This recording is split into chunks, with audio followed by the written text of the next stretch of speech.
ಸ್ನೇಹಿತರೆ ನಮಸ್ಕಾರ, ಶುಭೋದಯ, ಶುಭ ದಿನ. ನಿಮ್ಮ ಮಿತ್ರ ಸಮಾಜ ಡಿಜಿಟಲ್ ನ್ಯೂಸ್ ವಾಹಿನಿಯಿಂದ ನಿಮ್ಮ ಕುಮಾರ್. ಸ್ನೇಹಿತರೆ, ನಿಮ್ಗೆ ಈ ವಿಡಿಯೋ ಇಷ್ಟ ಆದ್ರೆ ಲೈಕ್ ಮಾಡಿ, ಶೇರ್ ಮಾಡಿ, ನಮ್ಮ ಚಾನಲ್ನ ಸಬ್ಸ್ಕ್ರೈಬ್ ಮಾಡಿ ಅಂತ ಕೇಳ್ಕೊತಾ ಇವತ್ತಿನ ವಿಷಯಕ್ಕೆ ಬರೋಣ. ಸಿದ್ದರಾಮಯ್ಯ ಕೊಡ್ತಾ ಇಲ್ಲ, ವಿರೋಧ ಪಕ್ಷದವರು ಕೇಳ್ತಾ ಇಲ್ಲ, ಹೋರಾಟಗಾರರಂತೂ ಬಿಡ್ತಾನೆ ಇಲ್ಲ. ಯಾವ ವಿಷಯ ಅಂದ್ರೆ, ಧರ್ಮಸ್ಥಳದಲ್ಲಿ ಏನು ನಡೆದಿದೆ ಅದಕ್ಕಾಗಿ ಒಬ್ಬ ಕೋರ್ಟ್ ಮುಂದೆ ಹೇಳಿಕೆಯನ್ನ ನೀಡಿ, ನಾನು 1995ರಿಂದ ಅನೇಕ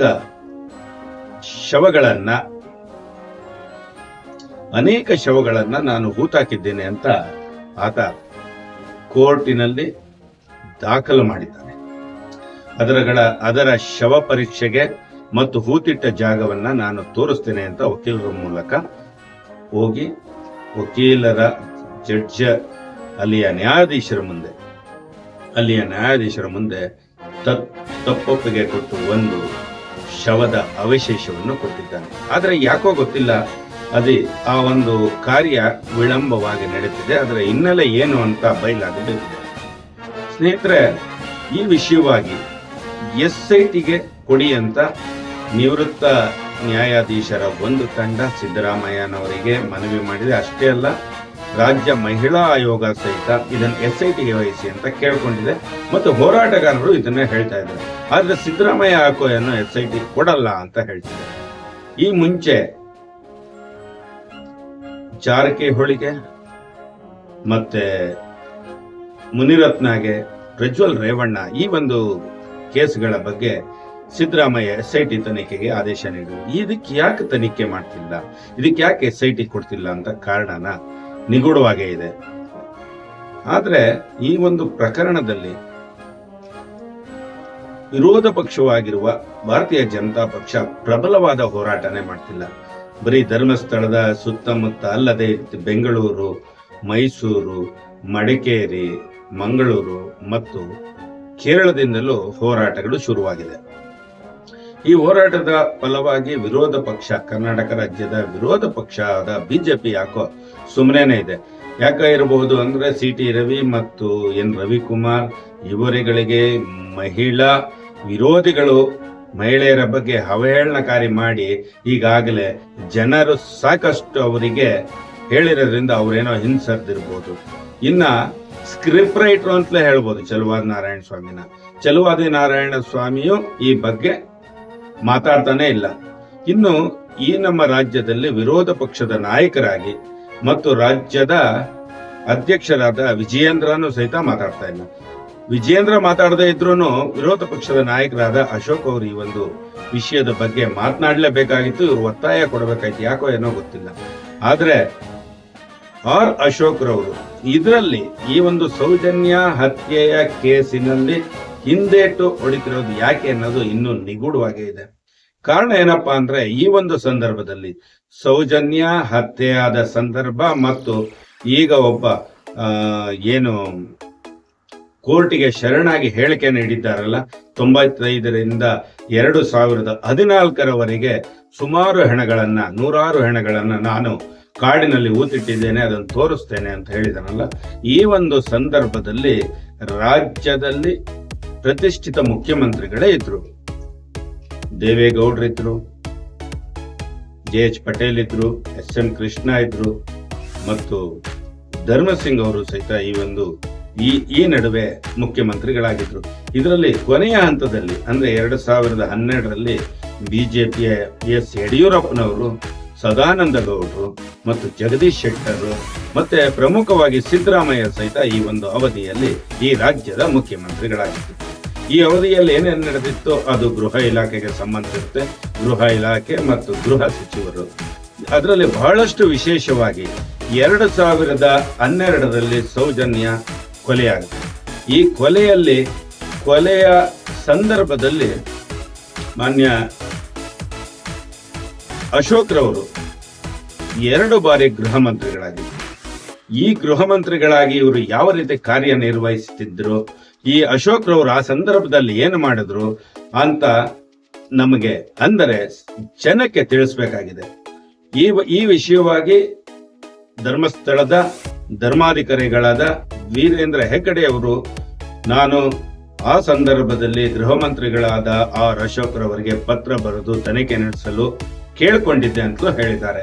ಅದರ ಭಾಗವಾಗಿ ಈಗ ಸುಮಾರು ಅದು ಕಳೆದ ಹೋದ ದಿನಗಳನ್ನ ಮತ್ತೆ ನೆನಪಿಸ್ಕೋಬೇಕಾಗಿದೆ. ಈ ಸಂದರ್ಭದಲ್ಲಿ ಅಶೋಕ್ ರವರು ಸೌಜನ್ಯ ಕೇಸಿನ ಬಗ್ಗೆ ಯಾವ ರೀತಿಯಲ್ಲಿ ತಮ್ಮ ಒಂದು ಕಾರ್ಯವನ್ನ ನಿರ್ವಹಿಸಿದರೆ ಅನ್ನೋದನ್ನ ತಿಳಿಸಬೇಕಾಗಿದೆ ಸ್ನೇಹಿತರೆ. ಮತ್ತೊಂದು ವಿಷಯ ತಮ್ಮ ಗಮನಕ್ಕೆ ತರಲಿಕ್ಕೆ ಇಷ್ಟಪಡ್ತೇನೆ. ಮಾನ್ಯ ಗೃಹ ಸಚಿವರಾಗಿದ್ದರು, 2 ಬಾರಿ ಗೃಹ ಸಚಿವರಾದ ಅಶೋಕ್ ರವರು ಈಗ ಪ್ರಸ್ತುತ ವಿರೋಧ ಪಕ್ಷದ ನಾಯಕರಾಗಿದ್ದಾರೆ. ಇವರಿಗೆ ತಮ್ಮದೇ ಕ್ಷೇತ್ರದ ನಿವಾಸಿಯಾದ ಅನನ್ಯ ಭಟ್ನ ತಾಯಿ ಸುಜಾತಾ ಭಟ್ ತಮ್ಮ ಪದ್ಮನಾಭನಗರ ವಿಧಾನಸಭಾ ಕ್ಷೇತ್ರದ ಬನಗಿರಿ ಬಡಾವಣೆಯಲ್ಲಿ ವಾಸವಿಗಿದ್ದಾರೆ. ಇವರ ಮಗಳು 2003ರಲ್ಲಿ ಧರ್ಮಸ್ಥಳದಲ್ಲಿ ನಾಪತ್ತೆಯಾದ ಬಗ್ಗೆ ದೂರು ನೀಡಿ ಸುಮಾರು 30 ವರ್ಷಗಳ ನಂತರ ದೂರು ನೀಡಿದ್ದಾರೆ. ಅದರ ಬಗ್ಗೆ ತನಿಖೆ ಆಗ್ತಾ ಇದೆ. ಆದ್ರೆ ನಾನು ವಿರೋಧ ಪಕ್ಷದ ನಾಯಕರಾದ ಆರ್ ಅಶೋಕ್ರಲ್ಲಿ ಒಂದು ಮನವಿನ ಮಾಡ್ಕೊತಾ ಇದ್ದೀನಿ. ಏನಪ್ಪಾ ಅಂದ್ರೆ, ಅವರು ಪದ್ಮನಾಭನಗರ ವಿಧಾನಸಭಾ ಕ್ಷೇತ್ರದ ಚೆನ್ನಮ್ಮ ಸರ್ಕಲ್ ಅಲ್ಲಿ ಬಿಪಿನ್ ರಾವತ್ ಉದ್ಯಾನವನದ ಎದುರುಗಡೆ ಪ್ರತಿನಿತ್ಯ ಬೆಳಿಗ್ಗೆ ಜೀವನಕ್ಕಾಗಿ, ಜೀವನದ ಪರಿಹಾರಕ್ಕಾಗಿ ಬದುಕಲಿಕ್ಕೆ ಈ ಆಯುರ್ವೇದದ ಜ್ಯೂಸ್ಗಳನ್ನ ಅಲ್ಲಿ ಬರುವ ವಾಕರ್ಸ್ಗಳಿಗೆ ಮಾರ್ತಾ ದಿನಾನ ಕಳೀತಾ ಇದ್ದಾರೆ. ಈ ಒಂದು ವಿಷಯವನ್ನ ಪದ್ಮನಾಭನಗರದ ಅಶೋಕ್ ರವರು ಕಳೆದ 7 ಬಾರಿ ಗೆದ್ದಂತಹ ಅಶೋಕ್ ರವರು ಪದ್ಮನಾಭನಗರ ಅವರಿಗೆ ನೆಲೆ ನೀಡಿದೆ. ಎಲ್ಲ ಹಂತಗಳಲ್ಲಿ ಅವರನ್ನ ಶಾಸಕರನ್ನ ಮಾಡಿ ಸಚಿವರನ್ನಾಗಿ ಮಾಡಿದ ಪದ್ಮನಾಭನಗರದ ಒಂದು ನಿವಾಸಿಗಳಿಗೆ ಆಗಿರುವ ಅನ್ಯಾಯವನ್ನು ಇವರೇ ಮುಂದೆ ನಿಂತು ಅನನ್ಯ ಭಟ್ ಸಾವಿನ ಒಂದು ಏನು ಈಗ ಆಕೆ ಧರ್ಮಸ್ಥಳದ ಬೆಳ್ತಂಗಡಿ ಠಾಣೆಯಲ್ಲಿ ಏನು ಕಂಪ್ಲೇಂಟ್ ಕೊಟ್ಟಿದ್ದಾರೆ, ವಿರೋಧ ಪಕ್ಷದ ನಾಯಕರಾಗಿ ಹೆಚ್ಚು ಮುತುವರ್ಜಿ ವಹಿಸಿ ಈ ಒಂದು ಕೇಸಿನ ಬಗ್ಗೆ ಅವರಿಗೆ ನ್ಯಾಯ ಕೊಡಿಸ್ಬೇಕು. ಅಷ್ಟೇ ಅಲ್ಲ, ನಮ್ಮ ವಿರೋಧ ಪಕ್ಷದ ನಾಯಕರು ಇಡೀ ರಾಜ್ಯದಲ್ಲಿ ಯಾವುದೇ ಹೆಣ ಬಿದ್ದರೂ ಹೋಗ್ತಾರೆ, ಸಂತ್ವನ ಮಾಡ್ತಾರೆ. ಅವರಿಗೆ ತಮ್ಮ ಪಕ್ಷದಿಂದಲೋ ತಮ್ಮ ಕೈಲಿಂದಲೋ ಸಾಕಷ್ಟು ಸಹಾಯವನ್ನು ಮಾಡಿ ಬಂದಿದ್ದಾರೆ.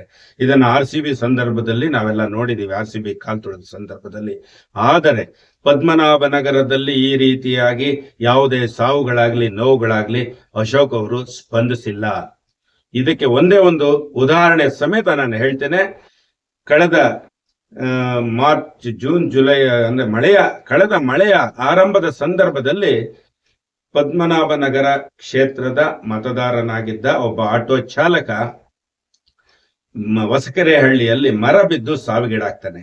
ಆದರೆ ಅವನನ್ನ ನೋಡುವುದಾಗ್ಲಿ, ಅವರ ಮನೆಗೆ ಸಂತ್ವಾನ ಹೇಳೋದಾಗ್ಲಿ ಅಥವಾ ಅವನಿಗೆ ಅನುದಾನವನ್ನಾಗ್ಲಿ ಕೊಡಿಸೋದಾಗ್ಲಿ ಆರ್ ಅಶೋಕ್ ರವರಿಂದ, ಈ ಕ್ಷೇತ್ರದ ಶಾಸಕರು, ಸಚಿವರಾಗಿದ್ದವರು, ಈಗ ವಿರೋಧ ಪಕ್ಷದ ನಾಯಕರಾಗಿದ್ದವರು ಆ ಒಂದು ಕೆಲಸವನ್ನು ಮಾಡೇ ಇಲ್ಲ. ಯಾಕಂದ್ರೆ ಇಲ್ಲಿಯೇ ಅವರಿಗೆ ಮತಗಳಷ್ಟೇ ಬೇಕು, ಇಲ್ಲಿ ಆಗುವ ಬೆಳವಣಿಗೆಗಳ ಬಗ್ಗೆ ನಿರ್ಲಕ್ಷ್ಯವನ್ನೇ ವಹಿಸ್ತಾ ಇದ್ದಾರೆ.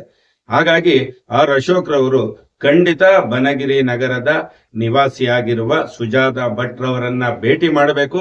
ಅವರು ಆಗಿರುವ ಅನ್ಯಾಯವನ್ನ ಖಂಡಿತ ಸರಿಪಡಿಸ್ಕೊಡಬೇಕು. ಅವರ ಮನೆಗೆ ಹೋಗಕ್ಕಾಗದೇ ಇದ್ರೆ ಸಾಧ್ಯವಾದ್ರೆ ಅವರು ಬೆಳಗಿನ ಜಾವದಲ್ಲಿ ನೀವೇ ಉದ್ಘಾಟನೆಗೊಳಿಸಿದ ಬಿಪಿನ್ ರಾವತ್ ಉದ್ಯಾನವನದ ಮುಂದೆ ಸಾರ್ವಜನಿಕರಿಗೆ ಹೊಟ್ಟೆಯ ಪಾಡಿಗಾಗಿ ಅವರು ಬದುಕಲಿಕ್ಕೆ ಆಯುರ್ವೇದದ ಜ್ಯೂಸ್ಗಳನ್ನ ಮಾರಿ ಜೀವನ ನಡೆಸ್ತಾ ಇದ್ದಾರೆ.